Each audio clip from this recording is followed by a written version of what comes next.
नमस्कार, एक बार फिर से आपका स्वागत है कलाम अकेडमी के डिजिटल प्लेटफॉर्म पर। मैं हूं विवेक, एक बेहद महत्वपूर्ण कक्षा लेकर आप लोगों के बीच में हाजिर हूं और इस महत्वपूर्ण कक्षा में हम बात कर रहे हैं बुद्धि के सिद्धांतों के ऊपर। बुद्धि के कितने सिद्धांत होते हैं, किस सिद्धांत का प्रतिपादक कौन मनोवैज्ञानिक है, तो इन सभी तथ्यों पर हम इस वीडियो में चर्चा करेंगे।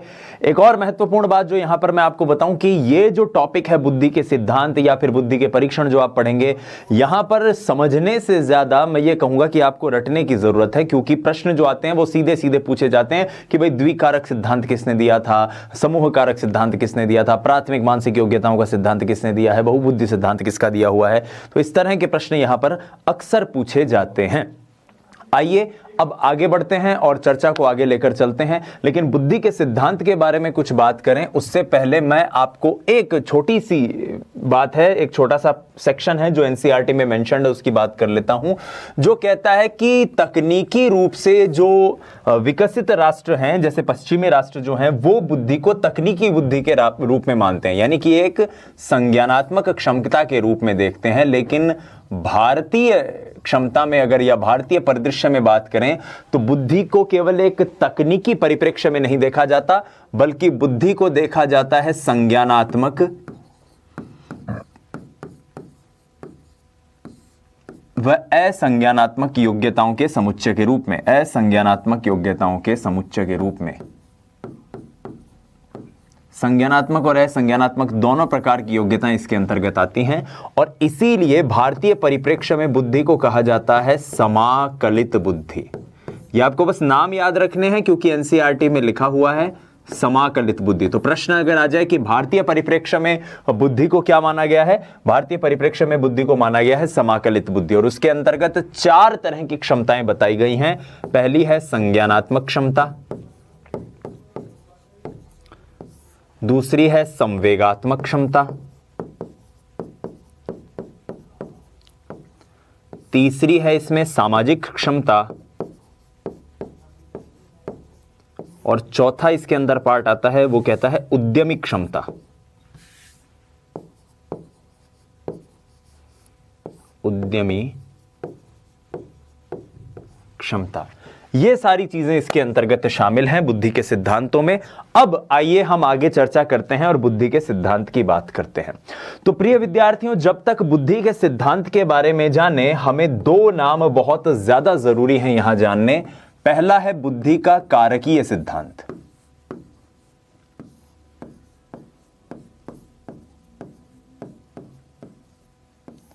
कारकीय सिद्धांत, और दूसरा होता है बुद्धि का प्रक्रिया प्रधान सिद्धांत।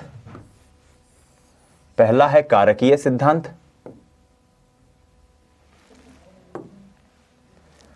और दूसरा है प्रक्रिया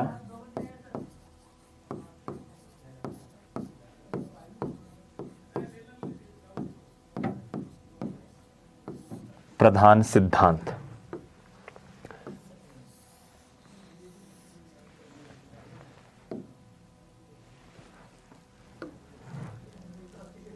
कारकीय सिद्धांत में जो एक इंपॉर्टेंट वर्ड आपको याद रखना है, पहले तो वो याद रखिए कि कारकीय सिद्धांत को कहते हैं हम फैक्टर थ्योरम।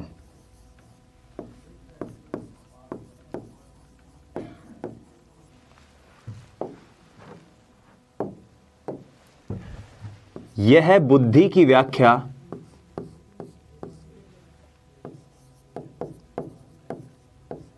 बुद्धि की व्याख्या एक कारक के आधार पर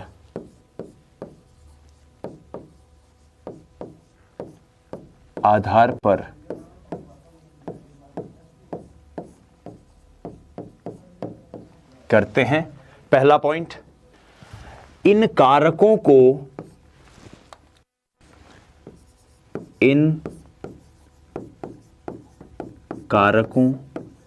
को विशेष सांख्यिकी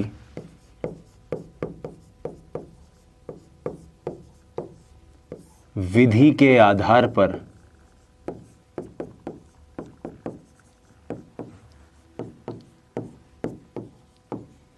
तैयार किया जाता है।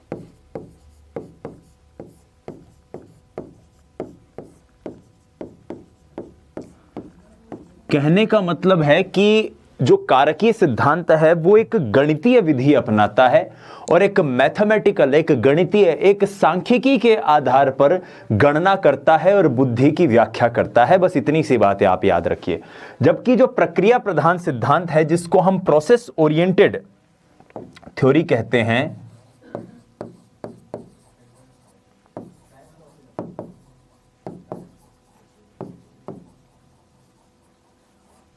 यह बुद्धि की व्याख्या एक प्रक्रिया के रूप में करता है। यह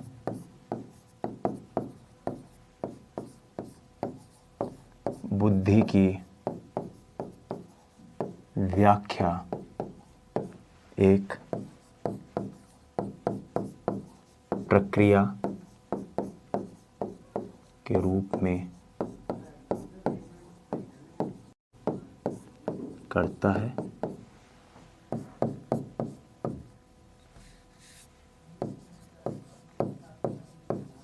जिसके आधार पर सूचना प्रसंस्करण, समस्या समाधान आदि किए जाते हैं। तो इंपॉर्टेंट पॉइंट, कारकीय सिद्धांत बुद्धि को एक कारक के रूप में मानता है और प्रक्रिया प्रधान सिद्धांत एक प्रक्रिया के रूप में देखता है। यहां पर एक मैथमेटिकल फैक्टर है, यहां पर एक अमूर्त सा संप्रत्यय है। अब आइए एक एक करके सिद्धांतों को जानने की कोशिश करते हैं और सिद्धांतों की प्रक्रिया में हम जब सबसे पहले जिन सिद्धांतों को समझेंगे वो है कारकीय सिद्धांत। और कारकीय सिद्धांत की कड़ी में जो पहला सिद्धांत आता है वो आता है एक कारक सिद्धांत, जिसको कहा जाता है सिंगल फैक्टर या यूनिफैक्टर थ्योरम। यूनिफैक्टर थ्योरी, इसे सिंगल फैक्टर थ्योरी भी कहा जाता है।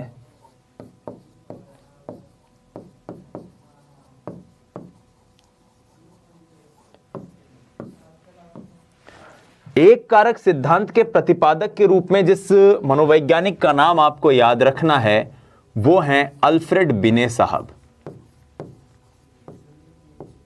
अल्फ्रेड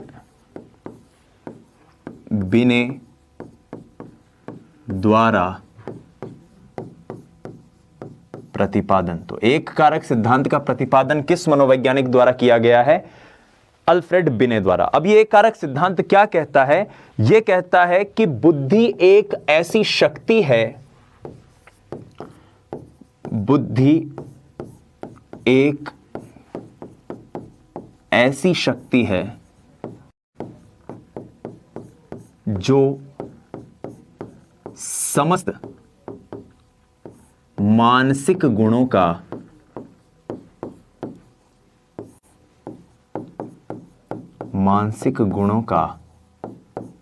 आधार है।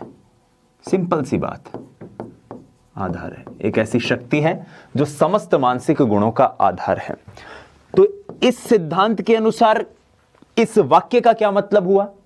इस वाक्य का इतना सा मतलब है साथियों कि अगर एक व्यक्ति एक काम अच्छा कर रहा है, इसका मतलब वो दूसरा काम भी अच्छे से कर सकता है। तो व्यक्ति अगर एक कार्य कुशलता से कर सकता है, व्यक्ति यदि एक कार्य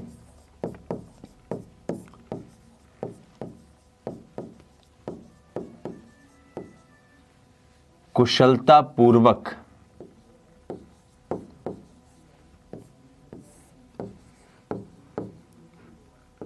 करता है तो दूसरा भी कुशलतापूर्वक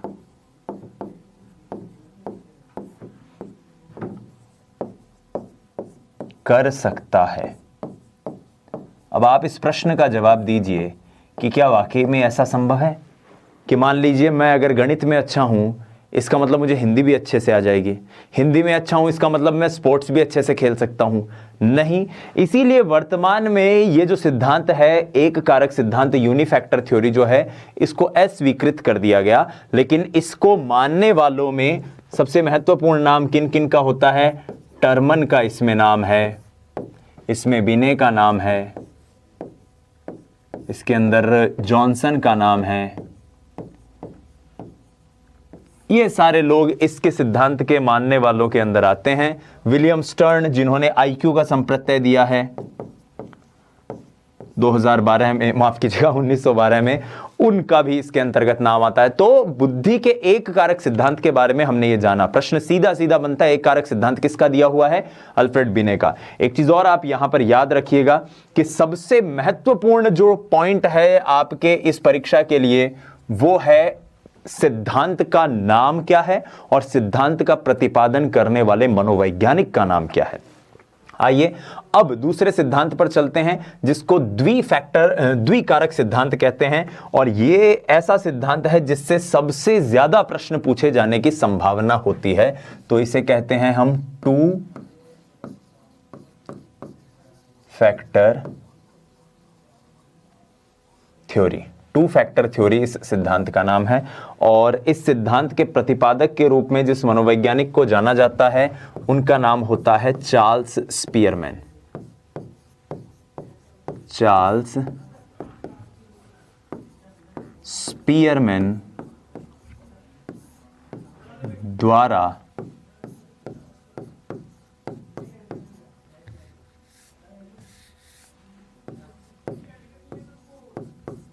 प्रतिपादन। अब चार्ल्स स्पीयरमैन क्या कहते हैं? चार्ल्स स्पीयरमैन ने कहा कि बुद्धि जो है वो किसी एक कारक की उत्पत्ति नहीं है, कि कोई एक ऐसा कारक हो जिसके कारण बुद्धि हमारे अंदर हो। नहीं, दो कारक ऐसे होते हैं जिनके कारण व्यक्ति में बुद्धिमत्ता आती है या व्यक्ति बुद्धिमान होता है। तो लिखिए, बुद्धि की संरचना के दो कारक होते हैं। दो कारक होते हैं। बुद्धि की संरचना के दो कारक होते हैं। और ये दो कारक कौन कौन से होते हैं? ये दो कारक होते हैं सामान्य कारक,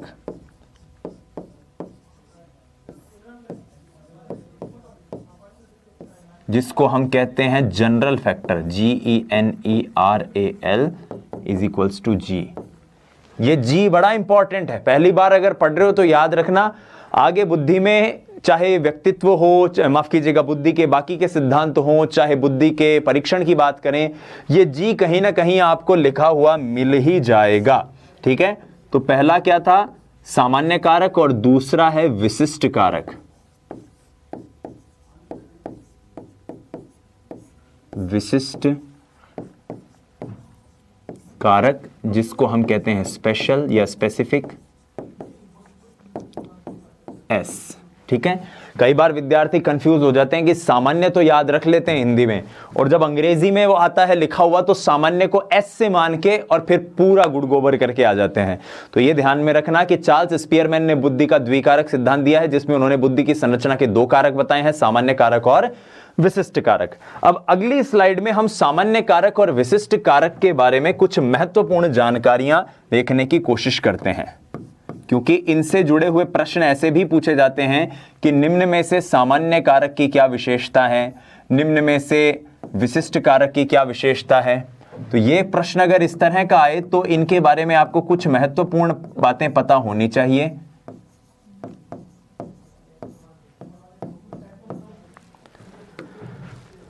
आइए,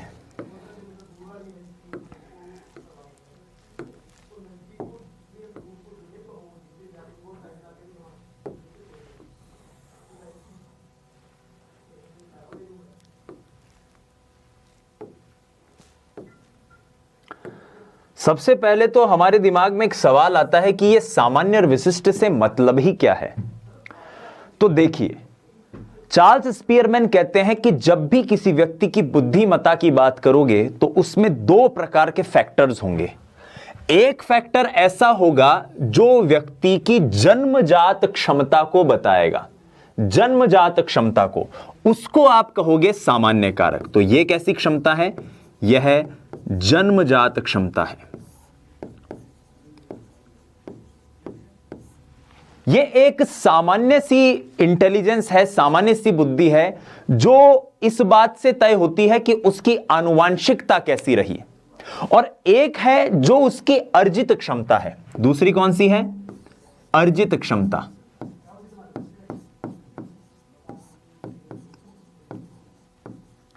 अब यहां पर प्रश्न आता है कि साहब जन्मजात और अर्जित का मतलब, ऐसे समझिए कि सरगम का या सुर का ज्ञान तो कई लोगों को भगवान जो है इनबिल्ट दे देता है कि आपको सुर की समझ है, आपकी आवाज भी अच्छी है, आप सारे गा मा पा धा नी सा सा नी धा पा मा गा रे सा कुछ भी कर सकते हो इस तरह की। लेकिन क्या हर सुर को समझने वाला व्यक्ति लता मंगेशकर बन सकता है? क्या हर सुर को समझने वाला व्यक्ति मोहम्मद रफी साहब जैसा बन सकता है, किशोर कुमार साहब जैसा बन सकता है? आपका जवाब होगा नहीं। क्यों? क्योंकि ये जो जन्मजात क्षमता है ये तो सब में होगी, लेकिन प्रैक्टिस से, प्रशिक्षण से, अधिगम से, मेहनत से व्यक्ति अपने आप को और बेहतर बना ले। वो क्या है? विशिष्ट कारक। ठीक है, तो इनके बारे में कुछ महत्वपूर्ण चीजें आपको समझ में आ गई। सामान्य कारक जो सब में मौजूद है, जो सब में मौजूद है, जबकि विशिष्ट कारक जिसमें आपका अधिगम, प्रशिक्षण, ये सब महत्व निभाते हैं। तो एक इंपॉर्टेंट पॉइंट यहां पर बनता है कि वंशक्रम द्वारा प्रभावित, वंशक्रम द्वारा प्रभावित। और दूसरा पॉइंट यहां क्या बनता है? अधिगम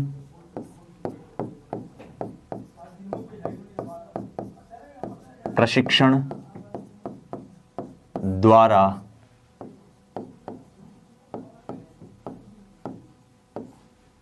प्रभावित। तो यह पॉइंट क्लियर हुआ। एक जन्मजात क्षमता है, एक अर्जित क्षमता है। अब चार्ल्स स्पीयरमैन जो है वो जी को मानसिक ऊर्जा की संज्ञा देते हैं। चार्ल्स स्पीयरमैन ने, मैं यहां पे स्पीयरमैन लिख रहा हूं, स्पीयरमैन ने इसे मानसिक ऊर्जा कहा। क्या कहा? कि यह है मानसिक ऊर्जा है। एक इंपॉर्टेंट पॉइंट याद रखिएगा।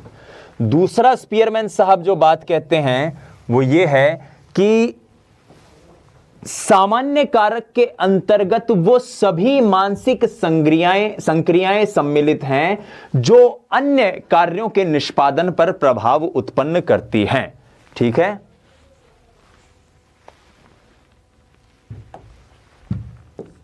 वे सभी मानसिक संक्रियाएं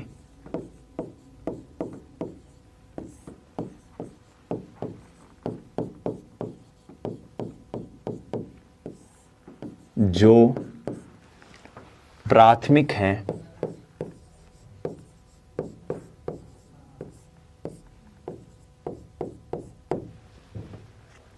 और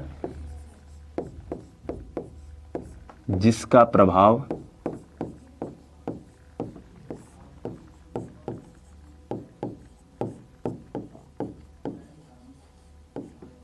सभी कार्यों के निष्पादन पर पड़ता है।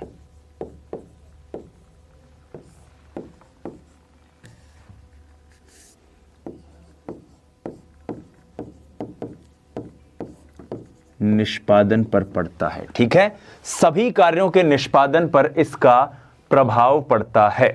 ठीक है, एक चीज और कि व्यक्ति मानसिक कार्यों में जितना सफल होगा, इसका मतलब उसमें सामान्य कारक या जी है वो उतना ही ज्यादा है। एक और चीज आप याद रखिएगा कि बुद्धि के द्विकारक सिद्धांत के अंतर्गत चार्ल्स स्पीयरमैन ने सामान्य कारक को ज्यादा महत्व दिया है, ज्यादा प्राथमिकता दी है। तो ये दो चीजें आपको याद रखनी है इसके अंतर्गत। अब आइए इससे जुड़े हुए कुछ और चीजों को भी देख लेते हैं।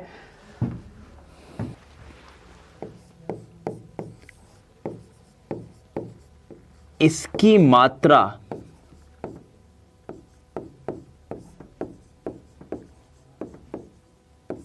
समान होती है। भाई संगीत का जो एक जन्मजात गुण है वो तो सब में समान होगा, लेकिन जो अर्जित गुण है वो उसकी मेहनत पर, उसके प्रशिक्षण पर निर्भर करेगा। तो इसकी मात्रा किसकी? विशिष्ट कारक की मात्रा भिन्न कार्यों के लिए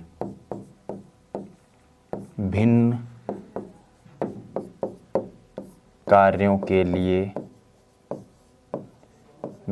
होती है। भिन्न होती है। Point clear? ठीक है, आगे बढ़ते हैं। जब यह कारक अर्जित है, जब यह कारक प्रशिक्षण द्वारा प्रभावित है, तो जाहिर सी बात है यह परिवर्तनशील है। यह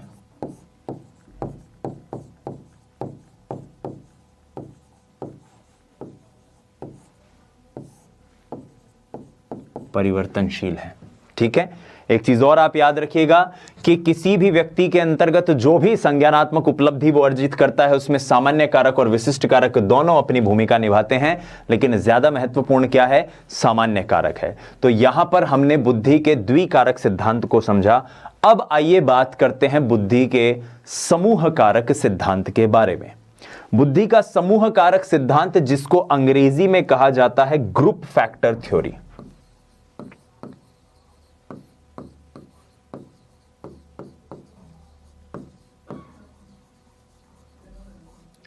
ग्रुप फैक्टर थ्योरी से कहा जाता है। प्यारे विद्यार्थियों, इस सिद्धांत के प्रतिपादन के लिए जिस मनोवैज्ञानिक को जाना जाता है उनका नाम होता है लुई थर्स्टन। लुई थर्स्टन द्वारा प्रतिपादन। तो एक बात आप याद रखिएगा कि समूह कारक सिद्धांत, ग्रुप फैक्टर थ्योरी जो है वो लुई थर्स्टन द्वारा दी गई है। इसी सिद्धांत को लुई थर्स्टन प्राथमिक मानसिक योग्यताओं का सिद्धांत भी कहते हैं। तो इसे प्राथमिक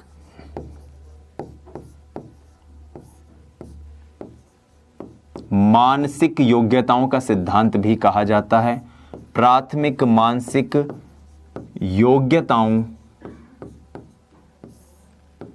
का सिद्धांत भी इसे कहते हैं।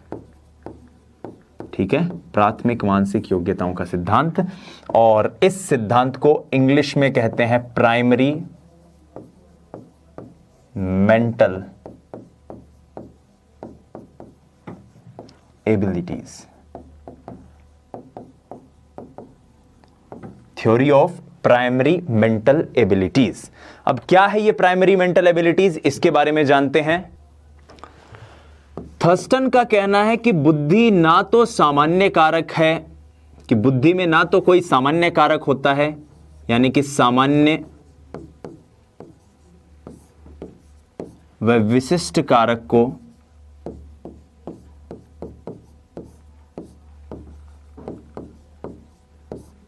की अवधारणा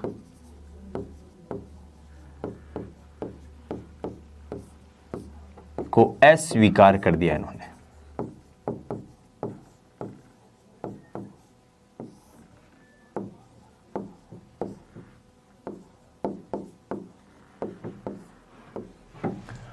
तो इन्होंने कहा कि कोई सामान्य कारक और विशिष्ट कारक नहीं होता, बल्कि बुद्धि कुछ समूह में बंधे हुए कारकों के कारण एक संज्ञानात्मक योग्यता के रूप में नजर आती है। पॉइंट वाइज अगर इसको लिखना चाहें तो यह कह सकते हैं कि बुद्धि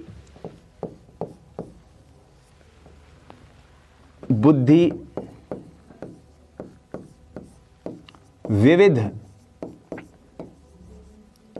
मानसिक योग्यताओं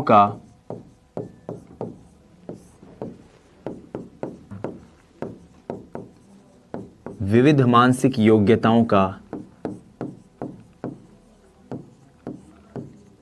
समूह है। बहुत सारी मानसिक योग्यताएं हैं, उसका समूह है। इसके अंतर्गत एक प्रधान कारक होता है जो सभी मानसिक क्रियाओं का आधार होगा, और इस प्रधान कारक के वजह से बाकी सभी जो मानसिक योग्यताएं हैं व्यक्ति की वो एक दूसरे से बंधी हुई रहती हैं। तो लिखिए इस पॉइंट को, मानसिक क्षमताओं का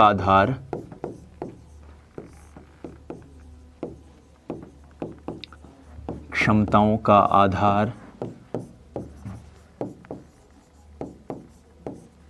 एक प्रधान कारक होता है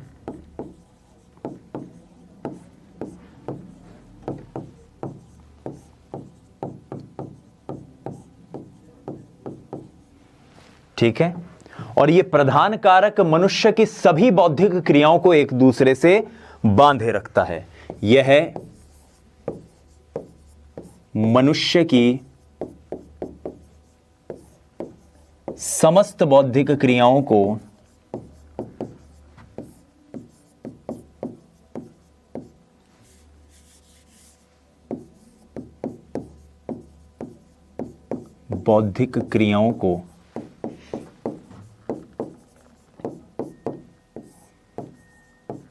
एक दूसरे से बांधे रखता है।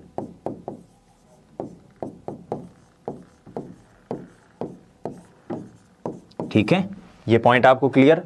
अब सबसे इंपॉर्टेंट पॉइंट जो यहां पर बनता है वो ये कि साहब ये मानसिक योग्यता, मानसिक क्रिया, भलाना ढिकड़ा जो बता तो दिया आपने, पर ये होवे कतीक है आ तो बताओ माने। तो आ लाइन याद रख लीजो कि थर्स्टन के समूह कारक सिद्धांत में जिन मानसिक योग्यताओं की, जिन प्राथमिक मानसिक योग्यताओं की बात थर्स्टन करते हैं वो कुल प्राथमिक मानसिक योग्यताएं थर्स्टन ने दी हैं 7, यानी कि 7। तो थर्स्टन ने अपने सिद्धांत में कुल कितनी प्राथमिक मानसिक योग्यताओं की बात की है? थर्स्टन ने 7 प्राथमिक मानसिक योग्यताओं की बात की है। 7 प्राथमिक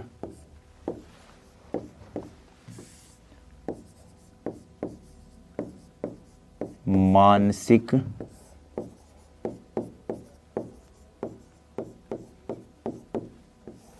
योग्यताएं। ठीक है, अब ये 7 प्राथमिक मानसिक योग्यताएं कौन सी हैं? तो साहब ये हैं वो 7 प्राथमिक मानसिक योग्यताएं। ठीक है, शाब्दिक अर्थ क्षमता, शब्द प्रवाह क्षमता, दैशिक क्षमता, संख्यात्मक क्षमता, आगमनात्मक तर्कणा की क्षमता, स्मृति क्षमता और प्रत्यक्षण गति की क्षमता। मैं आपको इनके हिंदी के साथ साथ अंग्रेजी नाम भी लिखवा देता हूं, इनको आपको याद रखना है। शाब्दिक अर्थ क्षमता को कहते हैं वर्बल एबिलिटी। वर्बल एबिलिटी का मतलब वो जिसके जरिए व्यक्ति शब्दों के अर्थ समझ सके। फिर आती है शब्द प्रवाह क्षमता। शब्दों के अर्थ तो समझ जाए, लेकिन शब्दों के प्रवाह को कैसे समझे, वर्ड की फ्लुएंसी को कैसे समझे, किस तरह से बोलना चाहिए, किस तरह से समझना चाहिए, ये सारी जो चीजें हैं ये आती है शब्द प्रवाह में। तो इसको कहते हैं वर्ड फ्लुएंसी एबिलिटी, FLUENCY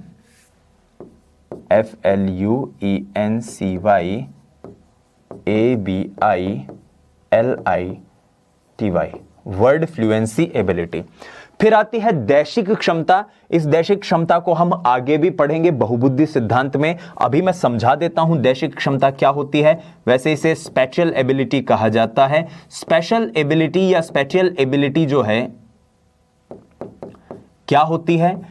आपने अक्सर, हम जब आपस में भी बात करते हैं या बहुत से आर्किटेक्ट जो होते हैं, बहुत से ठेकेदार जो होते हैं, वो अक्सर 3D में चीजों को सोच लेते हैं। जैसे मान लीजिए मैं आपसे कहूं कि मुझे ऐसा बताओ कि यहां से पेट्रोल पंप कितनी दूर है, तो आप किसी को अगर बताते हो तो ऐसे ही बताते हो ना, देख यहां से सीधा जा और सीधा जाके 4 कदम पर राइट मुड़ जाना, है ना। मैं तो हाथ लेफ्ट की तरफ कर रहा हूं, लेकिन आप राइट की तरफ ले जाओगे उसको कि 4 कदम पे राइट मुड़ जाना, फिर 2 गली छोड़ के और सामने जाना। अब जब आप उस व्यक्ति को ये बात बता रहे हो कि इधर घूमना, फिर इधर मुड़ जाना, फिर फ्लाईओवर आएगा उससे यू टर्न ले लेना, तो क्या आपके दिमाग में एक 3D इमेज, एक 3D वीडियो उस जगह की नहीं चल रही होती है? चलती है या नहीं चलती? यही दैशिक क्षमता है साथियों, कि हम 2D में 3D को इमेजिन कर सकें, एक तरह से देसी भाषा में कहूं तो, या फिर यूं कहूं कि हम कल्पनाओं के जरिए किसी भी चीज को इमेजिन कर सकें। या फिर जैसे कोई आर्किटेक्ट होता है, या जिसकी मैं अभी बात कर रहा था ठेकेदार होता है, वो एक प्लाट को देख के बोलता है कि देखो साहब यहां से अपन ये एक कमरा का रास्ता निकल जाएगा, इधर से ये पोर्च छोड़ देंगे, ये आगे से सीढ़ियां जाएगी, सीढ़ियां घूम के इधर आएगी, जबकि सामने खाली प्लाट है, लेकिन उसके दिमाग में वो इमेजिनेशन के जरिए एक 3D मैपिंग कर रहा है, एक संज्ञानात्मक मानचित्रण करने की कोशिश कर रहा है। वही स्पैटियल एबिलिटी है। संख्यात्मक क्षमता, न्यूमेरिकल एबिलिटी, जिसके जरिए नंबर्स को व्यक्ति समझे, इसे कई पुस्तकों में अंकित क्षमता या अंकन क्षमता भी कहा गया है। ठीक है, तो न्यूमेरिकल एबिलिटी। ठीक है, फिर आता है आगमनात्मक तर्क की क्षमता, इसको हम कहते हैं इंडक्टिव रीजनिंग।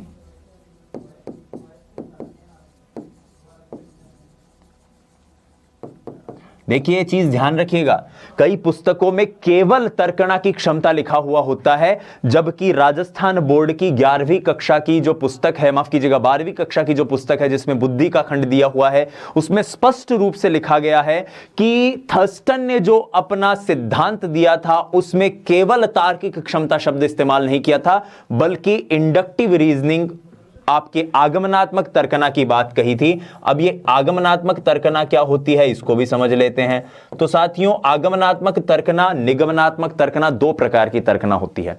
आगमनात्मक तर्कना जिसके अंतर्गत दिए गए तथ्यों के आधार पर आप एक निष्कर्ष पर पहुंचो, दिए गए तथ्यों के आधार पर आप एक निष्कर्ष पर पहुंचो। जैसे एक बच्चे को आपने कह दिया कि ये 3 त्रिभुज हैं, इसके तीनों कोणों का जोड़ बता, उसने कोशिश करी, मेहनत करी और जोड़ निकाला और कहा साहब देखो इसका भी 180, इसका भी 180, इसका भी 180, ये 3 तथ्य उसे पता चले। अब उसको एक तीसरा त्रिभुज दिया और उसने कहा कि देखो साहब तीनों का अगर 180 है, ये भी बिल्कुल वैसा ही त्रिभुज है, तो इसका भी 180 होगा। तो ये निष्कर्ष कहां से निकला? उदाहरण से। इसको आप एक उस छोटा सा बड़ा सा वायरल हुआ था एक गाना, उसके एक डायलॉग से याद कर सकते हो। वो एक गाना था बड़ा कि तू शर्मा गई क्या, फोन काट दिया मम्मी आ गई क्या, है बड़ा जबरदस्त सा मजाक किया गाना था। तो उसमें वो व्यक्ति जिस निष्कर्ष पर पहुंच रहा है, वो निष्कर्ष कि मम्मी आ गई दिखती है सामने वाली पार्टी की। और ये निष्कर्ष कैसे पता चला? क्योंकि उसने एक तथ्य देखा कि फोन कट चुका है। तो तथ्य के आधार पर, उदाहरण के आधार पर आप निष्कर्ष पर पहुंचते हो। यही क्या है कहलाता है साथियों? यही कहलाता है आगमनात्मक तर्कना। आइए उसके बाद आगे बढ़ते हैं। और स्मृति क्षमता की, कोई चीज आपको पता चल रही है, उसको आप कितने समय तक अपनी मेमोरी में, अपनी स्मृति में स्टोर करके रख सकते हैं, वही स्मृति क्षमता है। तो इसको मेमोरी एबिलिटी कहा जाता है। और प्रत्यक्षण गति, perception,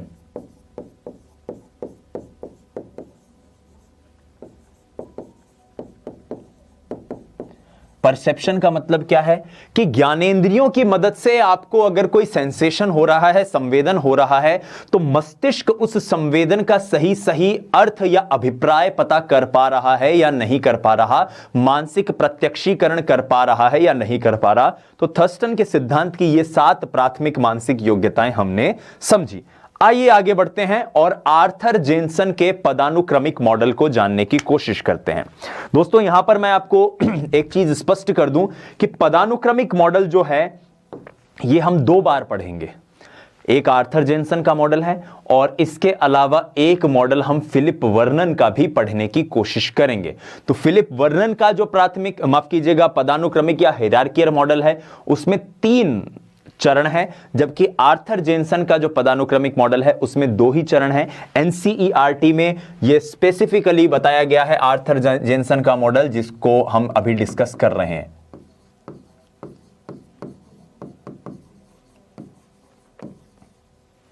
hierarchical model,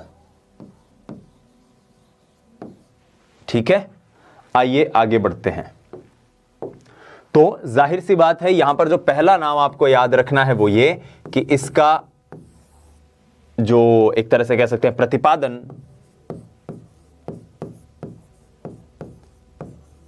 Arthur Jensen द्वारा किया गया। आर्थर जेनसन द्वारा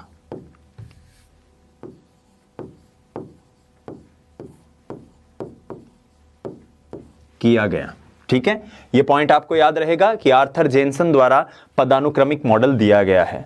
अब इसमें उन्होंने कहा कि मनुष्य की जो योग्यताएं हैं वो 2 स्तर पर कार्य करती है। मनुष्य की योग्यताएं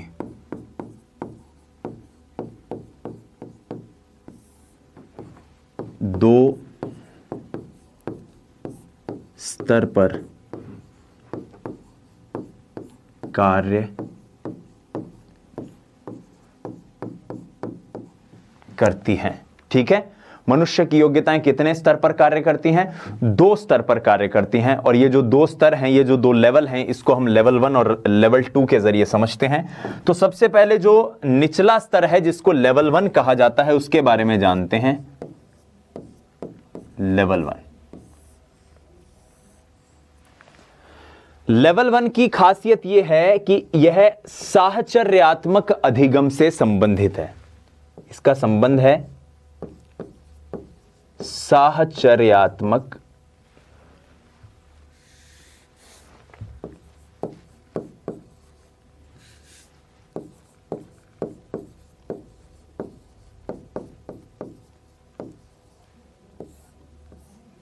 अधिगम से संबंध। ठीक है, एसोसिएटिव लर्निंग जिसको हम कहते हैं। ठीक है, और इसके अंतर्गत जो अधिगम होता है वो या तो स्मृति से संबंधित होता है कि कोई फैक्ट आपको आया दिमाग में, आपने उसको रट लिया, और या फिर इसको, जैसा कि मैंने कह ही दिया कि रटकर किया जाने वाला अधिगम इसके अंतर्गत आता है। तो इसके अंतर्गत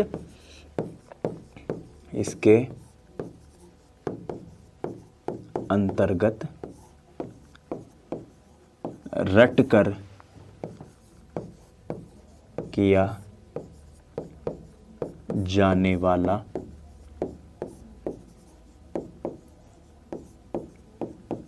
अधिगम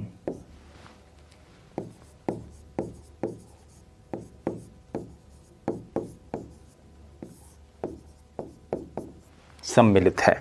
ठीक है, यह लेवल 1 की बात यहां पर हो रही है। लेवल 2 के अंतर्गत यानी उच्च स्तरीय स्तर पर अगर हम आते हैं तो यहां पर उच्च स्तरीय कौशल आ जाता है। अब इसको आप समझना चाहते हो तो आप इसको रॉबर्ट गैने के अधिगम सोपानिकी से समझ सकते हो। रॉबर्ट गैने के अधिगम सोपानिकी में जो सबसे पहला प्राथमिक चरण था, आपको याद हो, वो चरण कौन सा था साथियों? वो चरण था संकेत अधिगम। संकेत अधिगम जिसके अंतर्गत रोट लर्निंग होती है, जिसके अंतर्गत पावलव वाला अधिगम होता है, यही तो हमने पढ़ा था। और साहचर्यात्मक अधिगम मतलब पावलव, रटकर मतलब चीजों को बार बार दोहराओगे, चीजें याद हो जाएंगी। लेकिन जब आप जैसे जैसे ऊपर जाते जाते हो वैसे वैसे आपकी संज्ञानात्मक क्षमताओं से इसका संबंध होता जाता है। तो यहां पर बुद्धि का संबंध किससे है? संज्ञानात्मक कौशल से या संज्ञानात्मक क्षमता से। और यहां पर क्या है? यहां पर उच्च स्तरीय कौशल आता है। उच्च स्तरीय, जैसे आप लोग जिस प्रकार का अधिगम कर रहे हैं, मैं अक्सर कहता हूं ना, रटिए मत समझिए। रटने वाला काम तो ये साहचर्यात्मक अधिगम बचपन में कर लिया। अब अगर आप अपनी परीक्षा में अगर अच्छे नंबर लाना चाहते हैं तो आपको समझ के चीजों को लॉन्ग टर्म मेमोरी में सेव करना होगा। तो उच्च स्तरीय कौशल जो है वो आर्थर जेनसन के मॉडल में दूसरे लेवल पर या दूसरे चरण पर आता है। तो इस प्रकार से हमने आर्थर जेनसन का पदानुक्रमिक मॉडल जो है उसके महत्वपूर्ण बिंदुओं को जानने की, समझने की कोशिश करी। आइए साथियों, आर्थर जेनसन के मॉडल के बाद जो हमें सबसे इंपॉर्टेंट एक सिद्धांत देखने को मिलता है वो है बुद्धि का त्रिआयामी सिद्धांत। त्रिआयामी सिद्धांत जिसको हम 3 डायमेंशनल मॉडल भी कहते हैं। और यहां से कुछ मान के चलिए बहुत अच्छे प्रश्न बनते हैं, और मान के चलिए कि यहां से एक प्रश्न तो ऐसा बनता है जिसको लेकर अक्सर विद्यार्थी कंफ्यूजन में रहते हैं। ऐसे वाले कंफ्यूजन में, वो जो आपके दिमाग में यक्ष प्रश्न चलता है ना कि सर दोनों ही ऑप्शन आ जाए तो क्या करना है, ये आ जाए तो क्या करना है, वो आ जाए तो क्या करना है। तो ऐसा क्वेश्चन इस टॉपिक से बनता है त्रिआयामी सिद्धांत से। देखो, त्रिआयामी सिद्धांत है, त्रिस्तरीय सिद्धांत है, ट्राइस्ट्रेटम सिद्धांत है, त्रितंत्रीय है, त्रिचापीय है। तो ये त्रि बहुत ज्यादा आने वाला है आगे आपके, इसको आप बहुत अच्छे से समझने की कोशिश कीजिए। त्रिआयामी सिद्धांत को लेकर जिस मनोवैज्ञानिक का नाम आपको याद रखना है उनका नाम होता है जॉन पॉल गिलफोर्ड। ठीक है, तो हम इन्हें क्या कहते हैं? J P Guilford. JP Guilford कौन है? जेपी गिलफोर्ड वो मनोवैज्ञानिक है जिन्होंने क्रिएटिविटी नाम की अपनी पुस्तक में सबसे पहले चिंतन के बड़े महत्वपूर्ण पक्षों के ऊपर प्रकाश डालने की कोशिश करी, अभिसारी चिंतन, अपसारी चिंतन। और जेपी गिलफोर्ड वो हैं जिन्होंने बुद्धि का त्रिआयामी सिद्धांत दिया। अब इस त्रिआयामी सिद्धांत को कई नामों से जाना जाता है। सबसे पहले वो नाम जानने की कोशिश करते हैं। इसे एक नाम तो जैसा कि आपने पढ़ ही लिया, त्रिआयामी सिद्धांत, तो इसे 3 डायमेंशनल थ्योरी भी कहते हैं। ठीक है,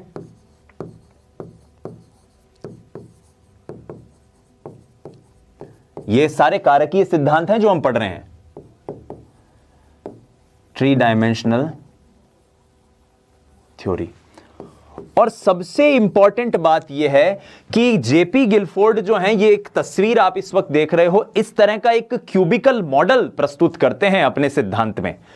ठीक है, एक ऐसा मॉडल प्रस्तुत करते हैं, इसलिए इस सिद्धांत को मॉडल ऑफ इंटेलेक्ट भी कहा जाता है। क्या कहा जाता है? बुद्धि का संरचना मॉडल, बुद्धि का संरचना मॉडल, और अंग्रेजी में हम उसे कहते हैं model of intellect, model of intellect. ठीक है, बुद्धि का संरचना मॉडल इसके अंतर्गत आता है। इसी को मॉडल ऑफ इंटेलेक्ट की संज्ञा भी दे दी जाती है। अब जॉन पॉल गिलफोर्ड क्या कहते हैं, आइए जानने की कोशिश करते हैं। पहली बात तो यह सामान्य बुद्धि जैसे किसी तत्व के अस्तित्व को नकारता है, सामान्य बुद्धि को अस्वीकार करता है।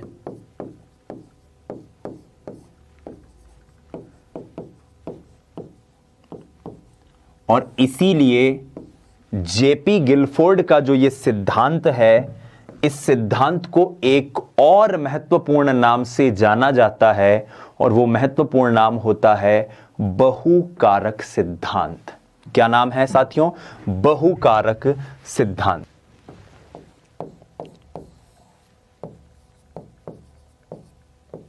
हालांकि बहुकारक सिद्धांत में एक और महत्वपूर्ण मनोवैज्ञानिक का नाम आता है, जिनका नाम होता है एडवर्ड ली थॉर्नडाइक। एडवर्ड ली थॉर्नडाइक के सिद्धांत की प्रासंगिकता कम होने के कारण, क्योंकि थॉर्नडाइक का, गिलफोर्ड का, इन सब का यह मानना है कि ऐसी कोई सामान्य बुद्धि, अमान्य बुद्धि जैसी चीज नहीं होती, बहुत सारे स्वतंत्र कारकों से मिलकर बुद्धि का निर्माण होता है। और इसीलिए इस सिद्धांत को बहुकारक सिद्धांत के अंतर्गत हम जानने की, पहचानने की, पढ़ने की कोशिश करते हैं। आइए गिलफोर्ड के सिद्धांत से जुड़े हुए कुछ महत्वपूर्ण बिंदुओं को जानते हैं। तो गिलफोर्ड साहब ने क्या किया कि बौद्धिक क्षमताओं को जो था वो 3 विमाओं में या 3 आयामों में वर्गीकृत किया। तो बौद्धिक क्षमताओं को, बौद्धिक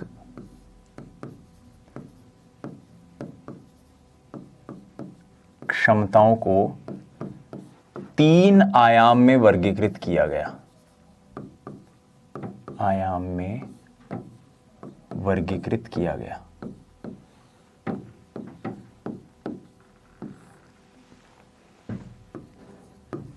इन्होंने कहा कि ये 3 आयाम हैं जिसके अंतर्गत किसी भी व्यक्ति के बौद्धिक कौशल को समझा जा सकता है, और इन 3 आयामों का नाम था संक्रिया, विषय वस्तु और उत्पाद। संक्रिया जिसको हम कहते हैं ऑपरेशंस,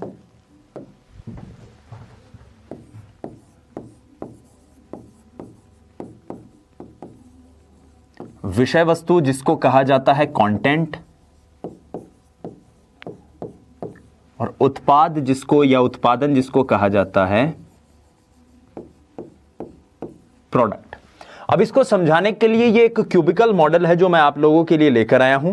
ये क्यूबिकल मॉडल में थोड़ी सी एक समस्या है जिसको मैं जब ये पूरा एक्सपेरिमेंट आपको समझाऊंगा तब आपको समझ में आएगा, और उस समस्या से ही वो सारे प्रश्नों के भी हल होंगे जो सबसे ज्यादा डाउटफुल प्रश्न इस टॉपिक से निकलते हैं। तो आइए एक एक करके एक एक आयाम को समझते हैं, क्योंकि 3 आयाम है, संक्रिया, विषय वस्तु और उत्पादन, और उन्हीं के आधार पर उन्होंने इसे समझाने की कोशिश करी। सबसे पहले बात करते हैं संक्रिया की।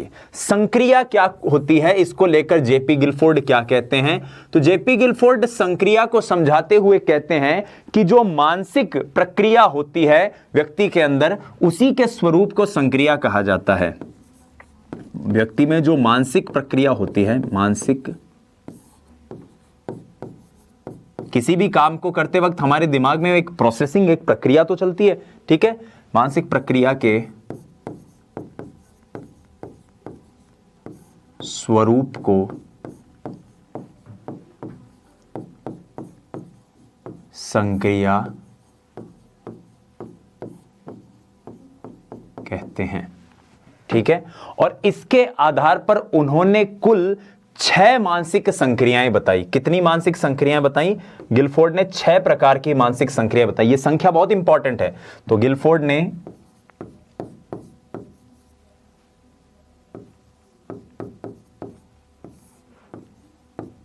6 संक्रियाएं बताई।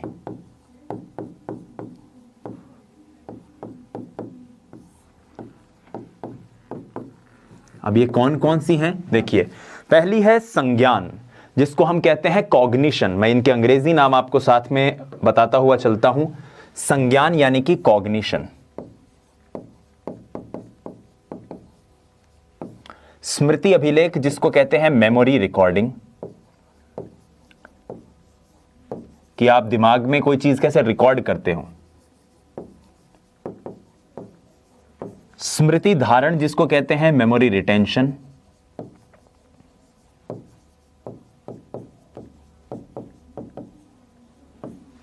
परंपरागत चिंतन, गैर परंपरागत चिंतन।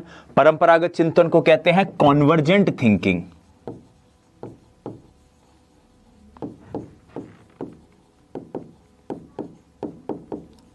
इसको अभिसारी अपसारी चिंतन भी लिखा जाता है कई जगह है। और गैर परंपरागत, जिसको हम कहते हैं डाइवर्जेंट थिंकिंग, ठीक है। तो परंपरागत गैर परंपरागत शब्द से कंफ्यूज नहीं होना है, ठीक है। और मूल्यांकन, जिसको कहते हैं इवैल्यूएशन। ये 6 प्रकार की संक्रियाएं इन्होंने दी। गैर परंपरागत अपसारी चिंतन, डाइवर्जेंट थिंकिंग। परंपरागत कन्वर्जेंट थिंकिंग, जिसको अभिसारी चिंतन भी कहते हैं। उसके अलावा ये सारी चीजें, तो ये सब मानसिक प्रक्रिया के स्वरूप की वो चीजें हैं जिन्हें संक्रिया कहा जाता है। अब मैं एक चीज यहां पर आपको पहले ही बताता हुआ चलूं कि गिलफोर्ड ने जब शुरुआत में ये मॉडल दिया था तब उन्होंने केवल एक ही प्रकोष्ठ माना था, स्मृति नाम का। स्मृति अभिलेख और स्मृति धारणा दोनों को अलग अलग नहीं किया था, दोनों को स्मृति के अंतर्गत ही रखा गया था। पुनः जब संशोधन किया तब इसके अंदर स्मृति अभिलेख और स्मृति धारणा से ये 2 धारणाएं टूटी, ठीक है। इस चीज को याद रखना क्योंकि आगे इस पे हम काम करेंगे। अब इसके बाद आते हैं संक्रिया के बाद विषय वस्तु पर। विषय वस्तु, जिसको कहा जाता है कंटेंट। विषय वस्तु को लेकर वो क्या कहते हैं गिलफोर्ड? तो विषय वस्तु के लिए लिखिए कि वह क्षेत्र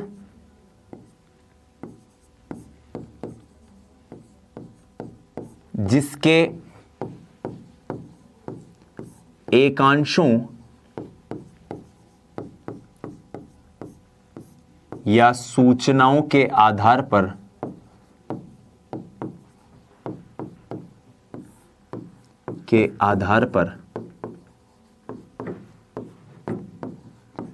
संक्रिया की जाती है।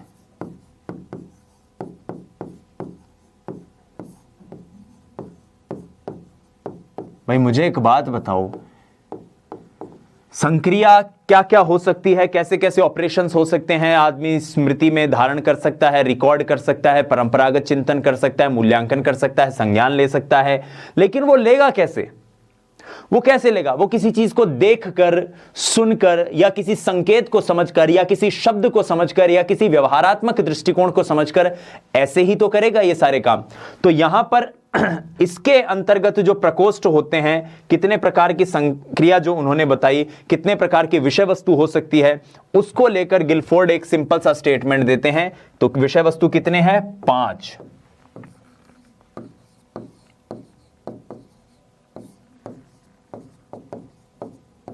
पांच विषय वस्तु, ठीक है। कौन कौन से? सबसे पहले दृश्य जिसको कहते हैं विजुअल, श्रवण जिसको कहते हैं ऑडिटरी, ठीक है, सांकेतिक जिसको कहते हैं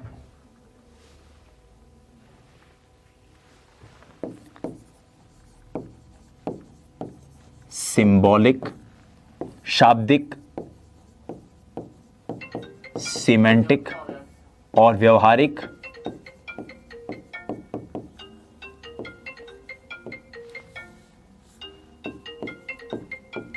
बिहेवियरल। ये सारे इसके अंतर्गत आते हैं, ठीक है। आपको क्लियर हुआ? दृश्य, श्रवण, सांकेतिक, शाब्दिक और व्यवहारिक, तो ये 5 विषय वस्तु गिलफोर्ड ने बताए। एक चीज और बता दूं, फिर इस पॉइंट को याद रखिएगा कि गिलफोर्ड ने जब शुरुआती अपना मॉडल दिया तो उसमें दृश्य और श्रव्य इन दोनों को भी अलग नहीं रखा था, इन दोनों को एक ही माना था, ठीक है। दृश्य और श्रव्य ये दोनों एक ही थे। विषय वस्तु वह क्षेत्र जिसके एकांश या भाई सूचनाओं के आधार पर संक्रिया होंगी, लेकिन वो सूचनाएं दिमाग के पास आएंगी कैसे? देखकर, सुनकर, किसी संकेत को समझकर आ सकती है, किसी शब्द को समझकर आ सकती है, किसी व्यवहार के वजह से आ सकती है। तो ये है विषय वस्तु। और तीसरी विमा जो उन्होंने बताई जो है उत्पादन। उत्पादन का मतलब क्या है कि विषय वस्तु की सूचना या फिर वो जो विषय वस्तु है उसके और संक्रिया के मध्य जो परिणाम निकलता है, विषय वस्तु के साथ वस्तु के साथ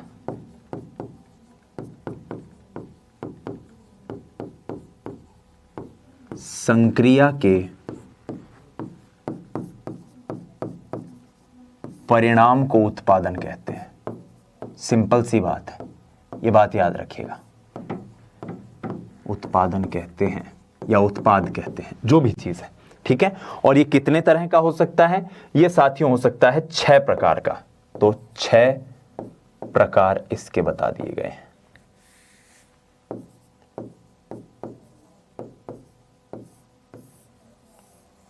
ठीक है, इनको अगर हम जानने की कोशिश करें तो क्या क्या नाम इनका हो सकता है? देखिए, इकाई है, वर्ग है, संबंध है, पद्धति है, प्रत्यावर्तन है और आशय है। इस हिसाब से इन्होंने उत्पाद को वर्गीकृत किया। आइए इनके अंग्रेजी नाम और देख लेते हैं। आइए, तो सबसे पहले इकाई जिसको हम कहते हैं यूनिट, वर्ग जिसको हम कहते हैं क्लास, संबंध जिसको हम कहते हैं रिलेशन, पद्धति जिसको हम कहते हैं सिस्टम, प्रत्यावर्तन जिसको हम कहते हैं ट्रांसफॉर्मेशन,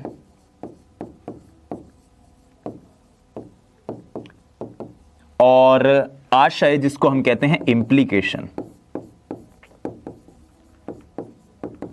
ये आप याद रखिएगा। ये 6 उत्पादन के साथ विषय वस्तु की संक्रिया का जो, माफ कीजिएगा, विषय वस्तु के साथ संक्रिया का जो परिणाम होगा उसके अंतर्गत हमें देखने को मिलते हैं, जिसको हम कहते हैं उत्पादन। ठीक है, अब यहां से प्रश्न क्या क्या बन सकते हैं, ध्यान से सुनो। यहां से प्रश्न पहला बन सकता है कि त्रिआयामी सिद्धांत किसने दिया।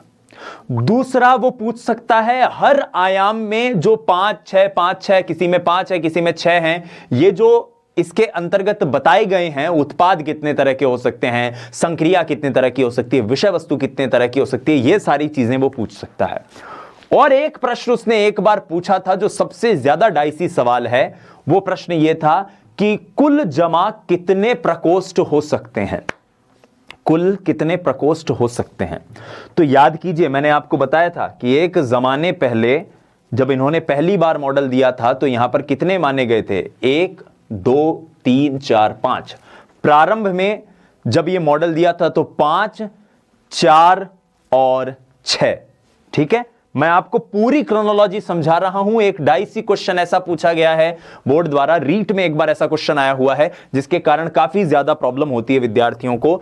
तो जो पहला मॉडल उन्होंने दिया उसमें कुल प्रकोष्ठ कितने थे? 5 गुणा 4 गुणा 6। कितना हो गया?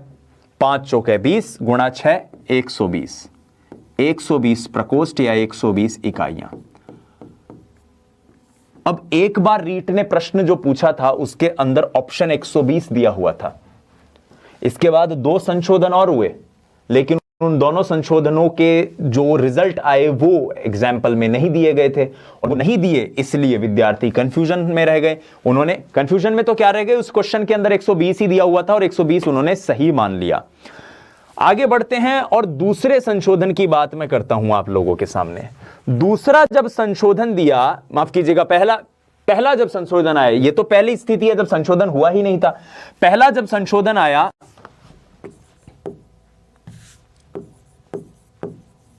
पहला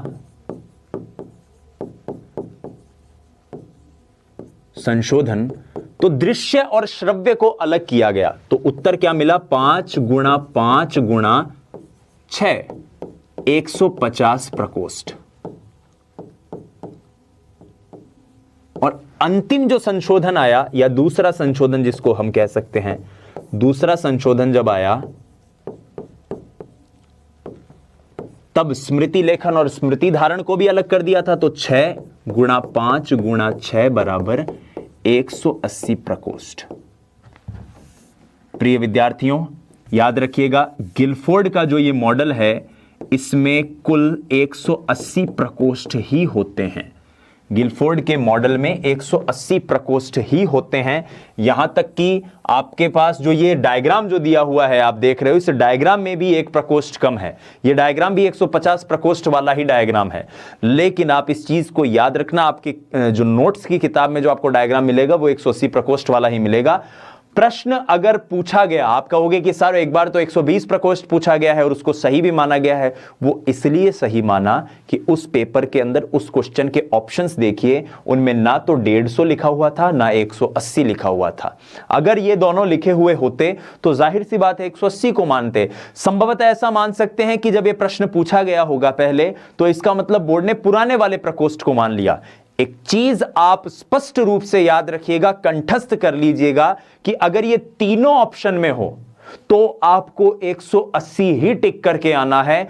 तब किसी भी सूरत हाल में 150 या 120 को टिक मत कर दीजिएगा, नहीं तो गलत हो जाएगा और खामखा एक क्वेश्चन का नुकसान करवा बैठोगे अपना। ठीक है, ये पॉइंट अच्छे से क्लियर हुआ कि बुद्धि का त्रिआयामी सिद्धांत कौन सा है। अब यहां पर हम यात्रा को विराम देते हैं और अगली वीडियो में इसके आगे के सिद्धांतों की चर्चा करेंगे, और उसके बाद उस वीडियो के लास्ट में हम सब पूरे कॉन्सेप्ट को एक साथ रिवाइज कर लेंगे। Thank you so much.